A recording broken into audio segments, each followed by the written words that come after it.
Buenos días, maestra. Buenos días, maestra. Buen día. Vamos activando cámaras, chicos.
Bien, debido a que siempre nos toca la excelente suerte de días inhábiles o huracanes en nuestros días de sesión de pensamiento, hoy vamos a tener una sesión doble para no atrasarnos con los contenidos de la asignatura.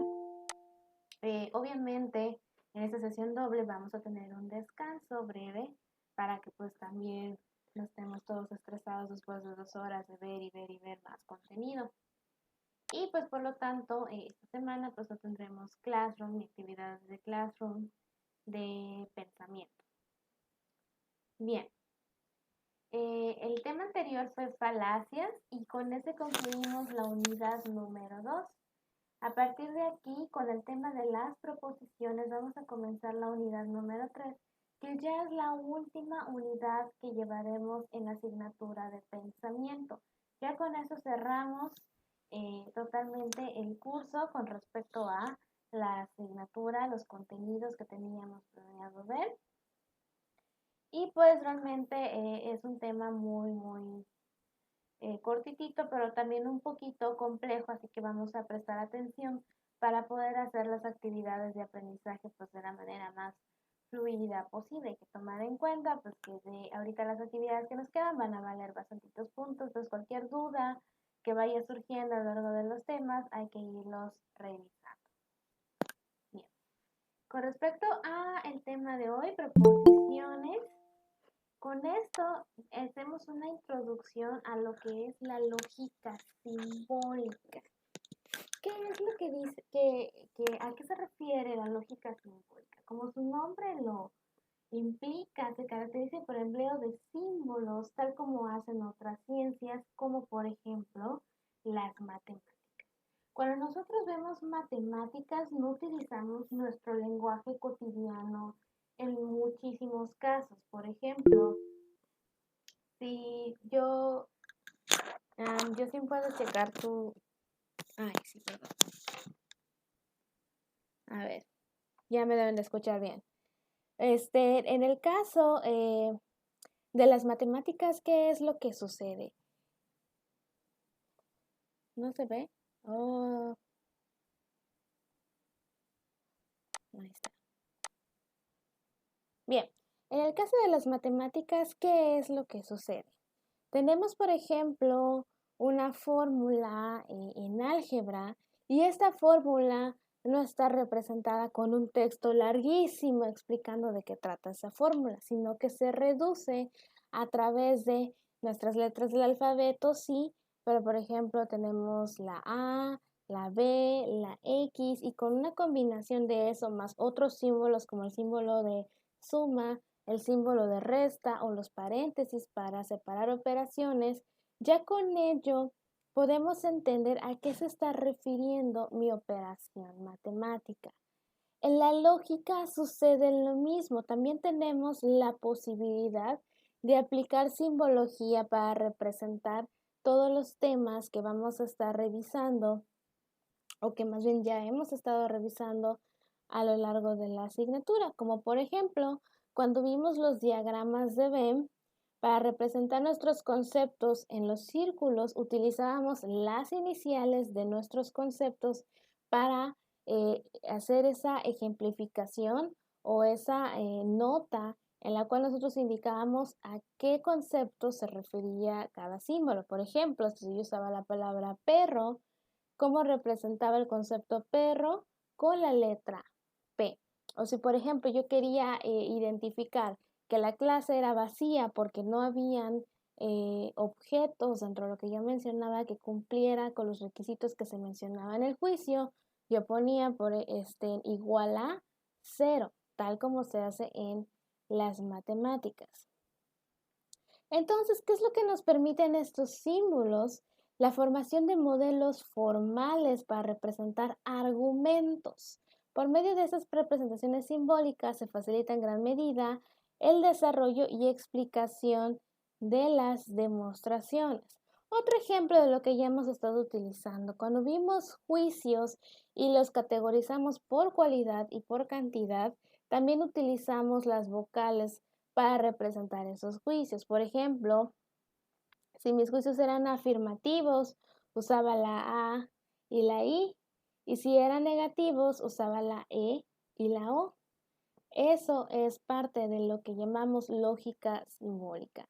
Esta lógica también se llama lógica matemática, justamente por esa similitud de cómo las matemáticas utilizan nuestro alfabeto y nuestros símbolos para representar sus propias fórmulas, o también se llama logística. Y puede subcategorizarse en dos, la lógica proposicional y la lógica cuantificacional. ¿En qué nos vamos a enfocar nosotros? En la lógica proposicional. ¿Cuál es el objetivo de esa lógica proposicional? Examinar la demostración de la validez de nuestros argumentos, tomando como base la relación de las proposiciones que los componen. Por eso, lógica proposicional, porque estamos analizando proposiciones. Bien. También se llama cálculo proposicional a la operación semejante a la que hacen las matemáticas, por la que de ciertos enunciados o premisas podemos obtener conclusiones aplicando reglas o leyes establecidas, que es lo que estuvimos haciendo principalmente en los silogismos, en los razonamientos deductivos. ¿Cómo nosotros establecíamos que un silogismo era válido o no era válido? Nosotros hacíamos nuestros diagramas de Venn, coloreábamos las áreas y cotejábamos si estaba correctamente representada en esos diagramas lo que estábamos diciendo. Si ambos diagramas, tanto de mis premisas, confirmaban lo que decía mi conclusión, era válido, y si no lo confirmaban, ya era inválido. Aquí es donde aplicamos las reglas o leyes establecidas. También vamos a ver que cuando leímos todos los reglamentos de cómo hacer un silogismo adecuadamente, podemos identificar que, aún sin hacer el diagrama, podemos decir si un silogismo es válido o no, porque ya hay estas reglas del juego. Podríamos decir que el cálculo proposicional, como lenguaje simbólico formalizado, estudia las relaciones lógicas que se establecen entre las premisas y las conclusiones de un argumento o un razonamiento. Entonces, ¿qué son las proposiciones? Aquí nos dice, son pensamientos o enunciados declarativos que pueden ser tanto verdaderos como falsos. Pregunta, ¿ya hemos visto proposiciones previamente en la materia? Okay, veo que varios dicen que sí. Entonces, ¿qué otro nombre le podríamos dar a las proposiciones?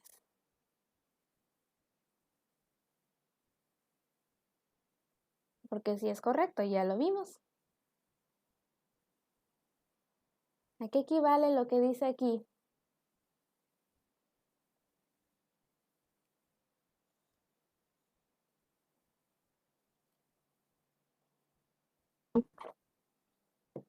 ¿Un juicio?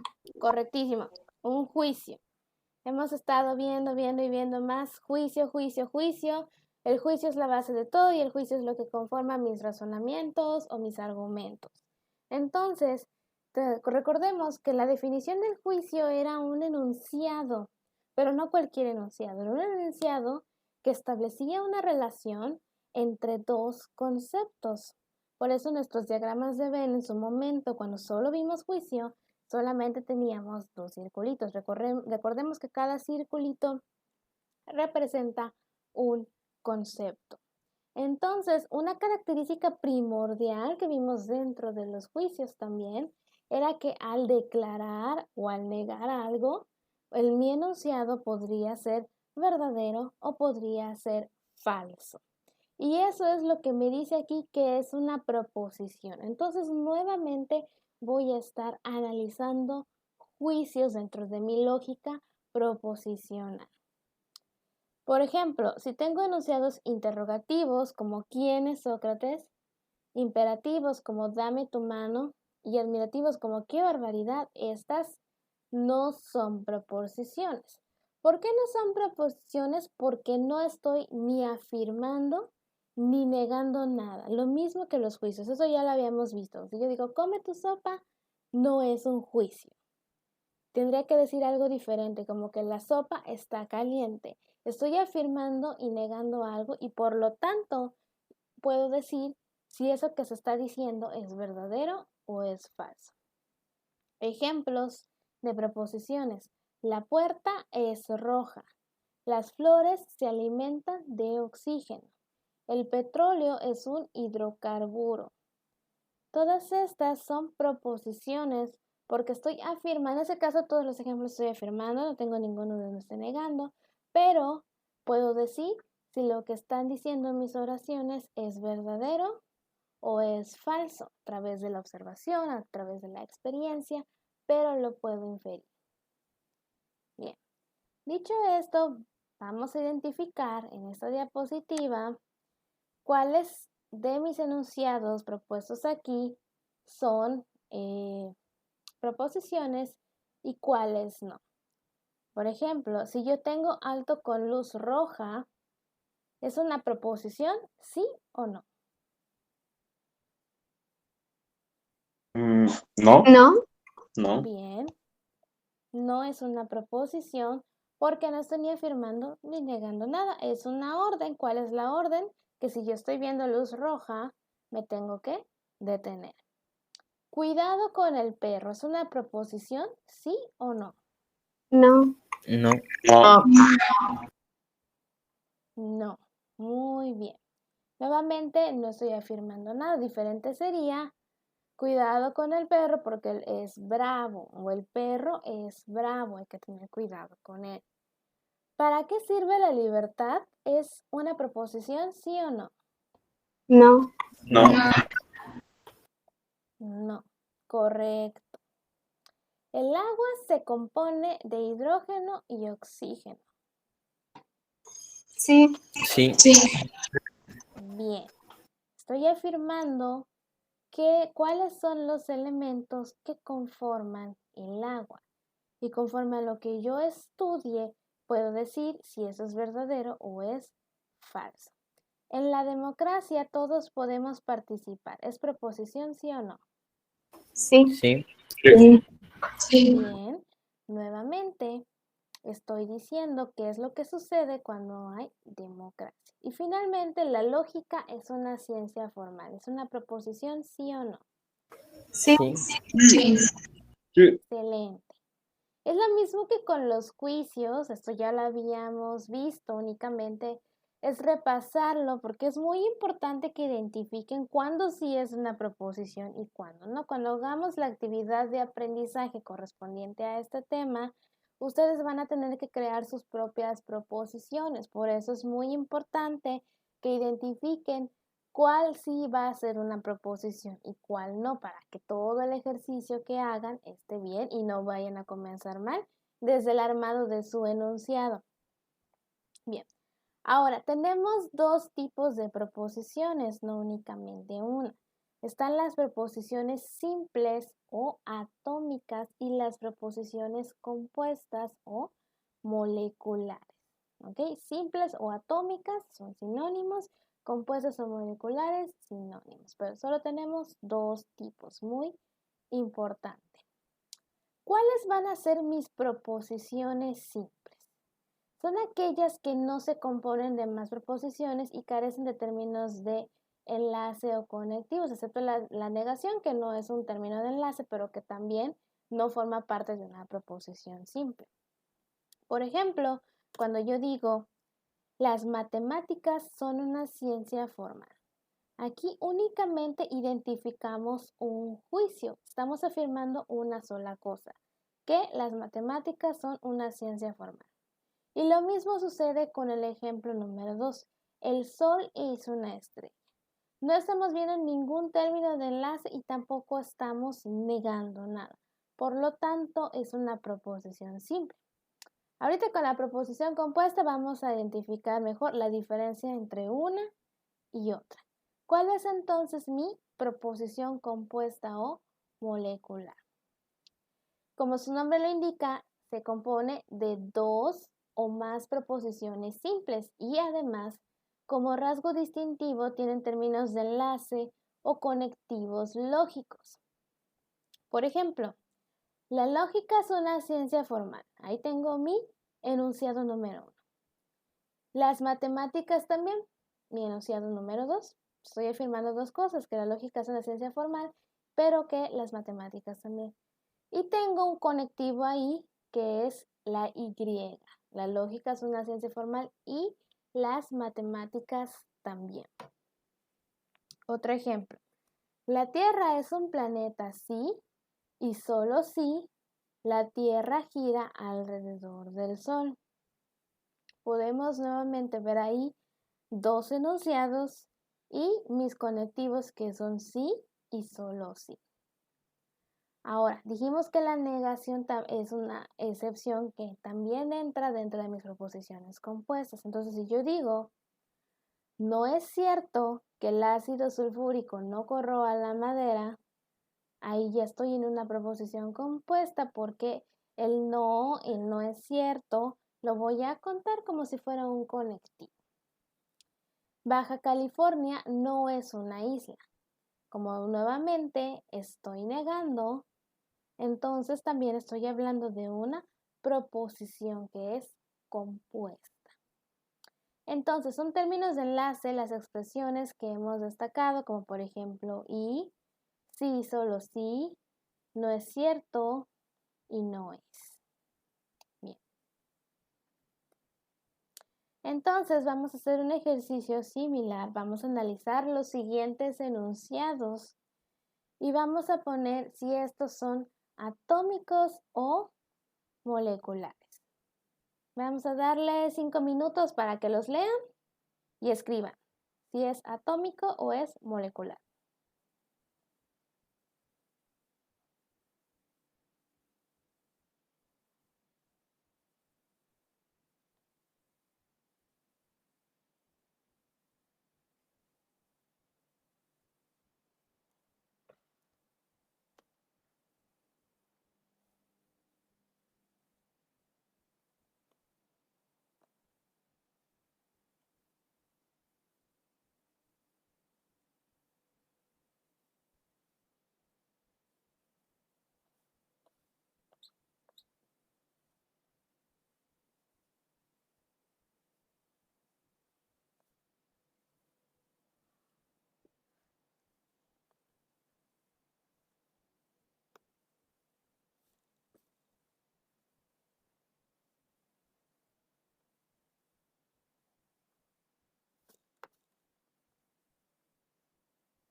¿Cómo van? ¿Ya terminaron? Bien. Dice el enunciado número 1. Si estudiamos para el examen, entonces aprobaremos. ¿Esta es atómica o es molecular? Molecular. Molecular. Muy bien. Es molecular. Estamos viendo que afirmamos dos cosas, el tema de estudiar, el de aprobar, y que tenemos conectivos el sí y el entonces. Aquí dice, el Sol es una estrella, sí y solo sí, la Tierra es un planeta. ¿Es atómica o es molecular? Molecular. Molecular. Muy bien. Juan y María son novios. Molecular. Bien, es molecular. Aquí dice atómica, pero es molecular. A mí se los modifico cuando se los suba. La línea más corta entre dos puntos es la línea recta. Atómica. Atómica. Sí, aquí las invertí más bien lo que estoy viendo. Es atómica. Bien. No es cierto que el plomo sea radioactivo. ¿Qué fue? ¿Atómica o molecular? Atómica. Atómica. Es molecular porque tengo en la negación. No es cierto. Todos los metales se dilatan con el calor. ¿Qué fue? ¿Atómica o molecular? Atómica. Atómica. Cuba es una isla y Baja California es una península. Molecular. Bien. Plutón es el planeta más cercano o el más lejano de nuestro sistema solar. Molecular. Muy bien. Atómica. Ok. Diferencias entre atómica y molecular. Las moleculares van a tener términos de enlace o dos enunciados o ambas generalmente. En ese caso, por ejemplo, Juan y María son novios, es muy cortita. Podría pasar por atómica, pero vemos una conjunción que es la Y. Y hay otra que también fue muy corta. Esta no es cierto que el plomo sea radioactivo, aunque parezca simple porque está muy corta. Tenemos la negación y por lo tanto instantáneamente se vuelve un enunciado o una proposición que es molecular. Bien, entonces hablábamos del lenguaje simbólico. Para empezar sobre el lenguaje es un instrumento de comunicación y sistema de signos mediante los cuales conocemos el mundo o la realidad que nos rodea. Desde que empezamos a ver concepto, pensamiento, conocimiento, comenzamos a hablar de la importancia del lenguaje, porque yo puedo tener una imagen visual aquí en mi mente, pero si no tenemos una palabra en común para el objeto que estoy visualizando en mi cabeza, es muy difícil que nos entendamos entre personas. Y de ahí el surgimiento y la necesidad de tener un lenguaje común o de aprender nuevos lenguajes, en el caso de este mundo, pues que ya está bastante globalizado. El lenguaje está compuesto por un sistema de signos. No es lo mismo, por ejemplo, nuestro alfabeto, como lo utilizamos, que también se repite en varios idiomas, a pensar, por ejemplo, en los caracteres chinos, coreanos, japoneses, árabes, que son muy diferentes. Entonces los signos también importan, es decir, cómo representamos visualmente nuestro lenguaje. Ahora, de todos los signos que existen, aquí nos interesa destacar los signos lingüísticos. La ciencia que estudia los signos lingüísticos se llama semántica. El lenguaje de la llamada lógica simbólica tiene como características fundamentales la sencillez, la claridad y la exactitud. Vamos a observar dentro de la lógica que vamos a utilizar símbolos que ya utilizamos todo el día porque realmente se basa en nuestro alfabeto. Entonces, por ejemplo, cuando hablábamos nuevamente de los juicios, que usábamos vocales. Cuando queríamos representar conceptos en los diagramas de Venn, que utilizábamos ya sean vocales o consonantes, pero siempre de nuestro sistema de signos que conforma la lengua española. Así que es algo realmente por ello que nos dice que es sencillo y que es clave la exactitud. ¿Dónde viene la dificultad? Pues en cuál es la relación entre un signo y lo que se quiere representar y cuáles son las reglas correspondientes a esos signos. Bien, entonces, lenguaje simbólico versus lenguaje natural.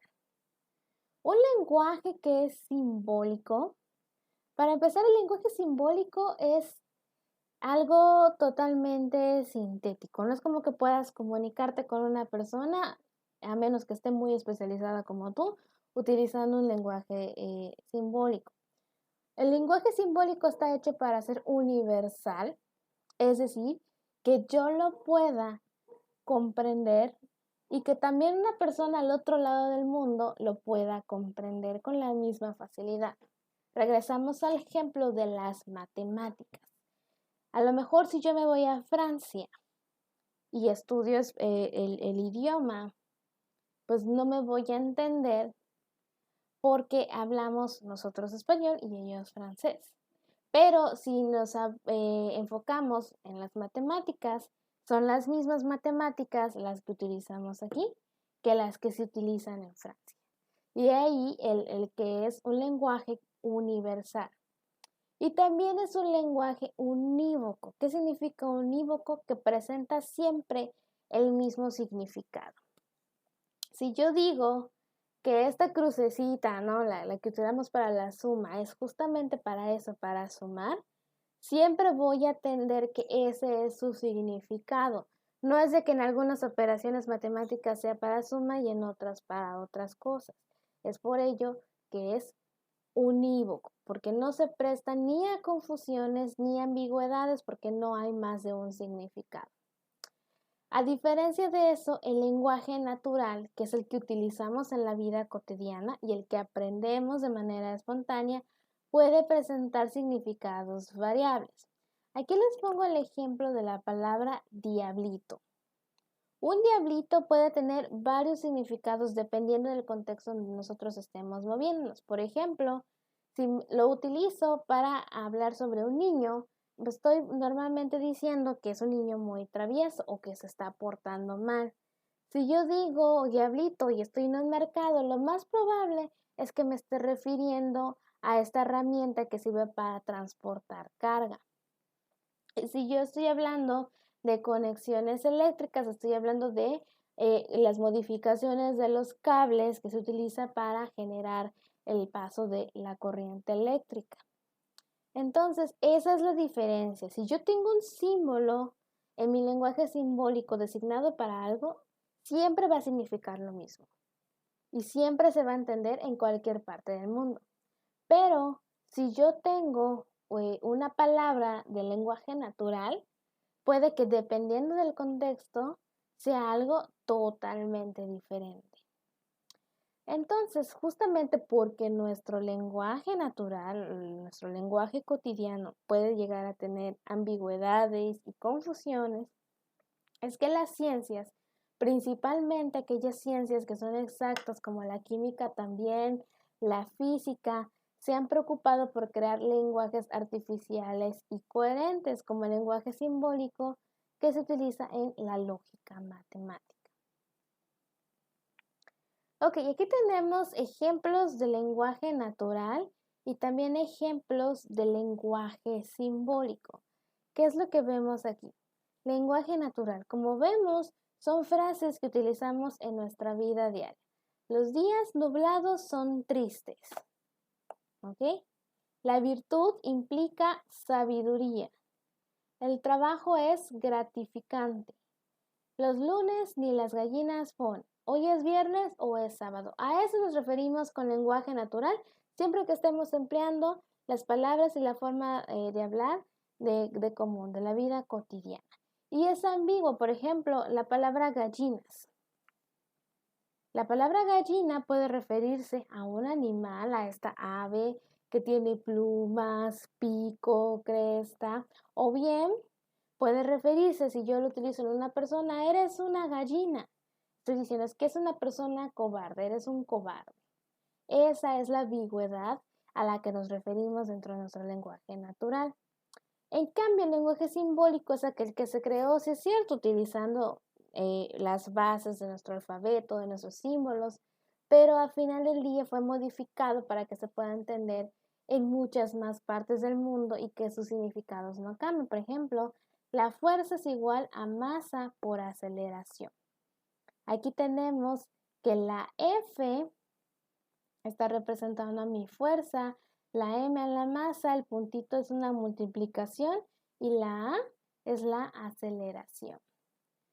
Aquí tenemos fórmula de cloruro de sodio, NaCl, fórmula de la molécula de agua, H2O, fórmula de una proposición lógica, que eso es lo que vamos a estar viendo. Tenemos una P, una flechita, una Q, tenemos este simbolito medio que force la discusión y tenemos nuevamente otra P, que vamos luego a entender a qué se refiere cada uno de estos. Pero ya es algo artificial, no como lo que utilizamos cada quien en cualquier parte del mundo para hablar de manera cotidiana.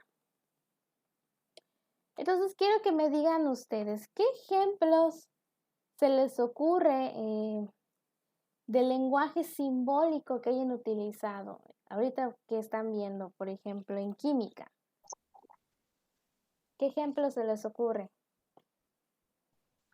Hidrógeno H. Otro ejemplo, chicos. Si no me voy a hacer dedocracia ahí, seleccionando a alguien. A ver, Luz María, ¿me das un ejemplo de lenguaje simbólico?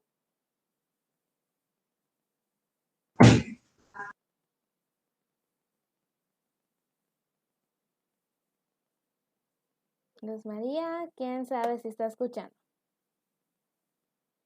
A ver, Jonathan. Jonathan Canto. Ejemplo de lenguaje simbólico. No sé. Piensa en matemáticas, física, química que hayas visto. La crucecita de la suma. Ok. A ver, vamos con Emily. Emily Chi. Un ejemplo de lenguaje natural.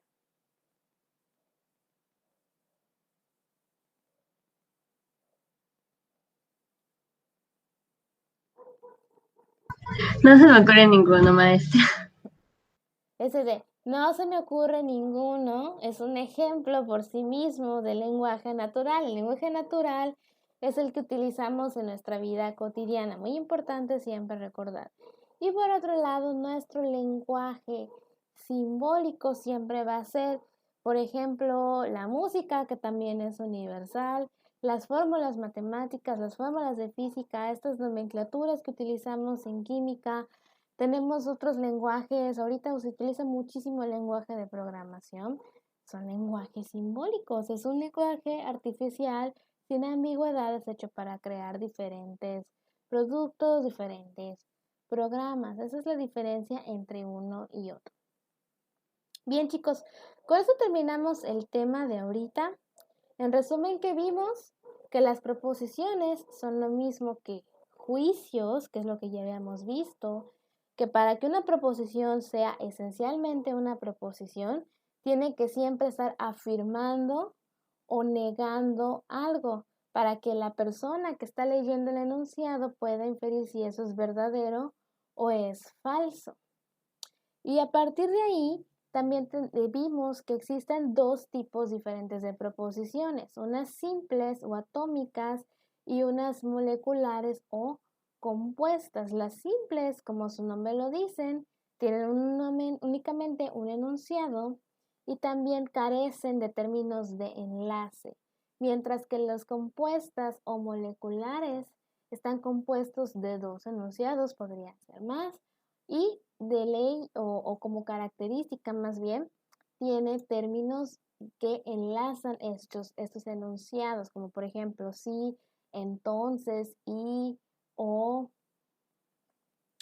Y finalmente ya hablando sobre la lógica proposicional, la lógica simbólica, especificando símbolos, vimos que un lenguaje que es simbólico es artificial, tiene un significado que se va a entender en todo el mundo y que nunca va a ser ambiguo a diferencia de lo que utilizamos en nuestro día a día.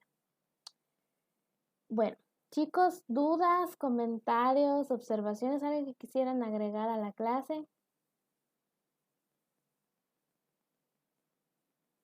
Bien. Para la siguiente sesión, que es ahorita a las 11, vamos a estar revisando ahora sí que qué letras se utilizan específicamente para este lenguaje simbólico y cuáles son las reglas para ir representando las proposiciones que acabamos de ver. Bien, chicos, pues vamos a dejarlo hasta aquí. Vamos a dar nuestro descanso y nos vemos a las 11, ya sea que simplemente apaguen su cámara y su audio o que se salgan y regresen a la llamada, pero lo importante es que si no 11 en punto, estamos iniciando el siguiente módulo que también va a ser sesión en vivo. Bien, chicos. ¿Es el mismo link, maestra? Es el mismo link, así es. Así que si se salen es el mismo link, si no pueden apagar micrófono y cámara y nos vemos en unos minutos. Bien, chicos.